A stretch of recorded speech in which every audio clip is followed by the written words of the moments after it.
Aktor Rizky Bilar ikut berduka atas kepergian pengacara kondang Hotma Sitompul yang meninggal pada 16 April 2025. Rizky yang pernah menggunakan jasa Hotma Sitompul ini mengenang kebaikan pengacara tersebut. Selamat jalan Pak Hotma Sitompul. Salah satu pengacara terbaik di negeri ini. Cerdas, lugas, berintegritas, dan sangat menjaga kliennya. Setidaknya itu yang ingat sepanjang kenal beliau, tulis Rizky dalam unggahan Instagram story-nya dikutip kompas.com, Kamis, 16 April 2025. Rizky Bilar juga mendoakan Hotma Sitompul. Rizky Bilar merasa kala itu Hotma sangat membantu hubungan ia dan istrinya, Lesti Kejora untuk berdamai. Hotma Sitompul disebut yang mendamaikannya dengan Lesti di tengah keretakan rumah tangganya karena kasus KDRT.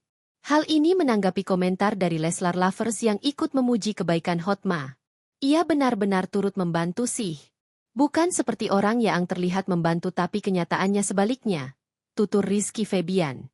Sebagai informasi, Hotma meninggal pada Rabu, 15 April 2025 pukul 11.15 waktu Indonesia Barat.